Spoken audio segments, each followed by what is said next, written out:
il y a chez nous une volonté de ne pas désarmer face à cette question du souterrain. On ne peut plus l'arrêter que politiquement. Quand on a fait la votation citoyenne, on sentait qu'il y avait des mécontentements, mais il y avait, entre guillemets, la petite espérance que peut-être administrativement ça serait arrêté. Et là, du coup, comme ça n'a pas abouti de ce côté-là, il y a une mobilisation sur le fait que les gens n'en veulent vraiment pas.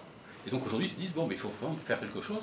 Et on sent qu'il y a vraiment, de la part des citoyens, l'incompréhension de l'entêtement du maire commence vraiment à être un élément de mobilisation. On se dit, mais quand même, c'est pas normal. Mettre le tram en souterrain à Nice, c'est quelque chose tout le monde le dit, ça serait une grande bêtise.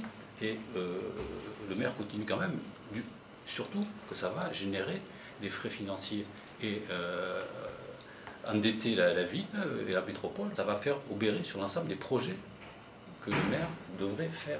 Le recours a été rejeté. Donc il y a un échec. Est-ce qu'à partir de là, on doit dire c'est fini?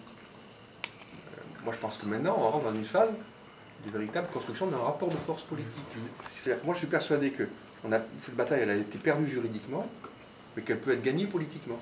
Il faut mobiliser un maximum de gens, et il faut toujours penser que Estrosi n'avait que 10 000 voix d'avance aux dernières élections municipales.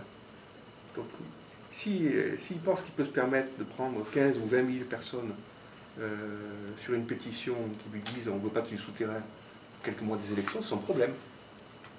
Mais bon, après on vérifiera dans les urnes comment les gens ont ressenti le mépris avec lequel il les traite. Et donc on peut encore le faire reculer. Et il a démontré que lorsqu'il y avait une farouche opposition populaire, il était capable de reculer sur des projets, déjà. Il a démontré sur la ligne 1, sur la ligne 2 de première version, c'est-à-dire sur la promenade des Anglais. Et il a démontré aussi sur l'affaire du PNR-QAD.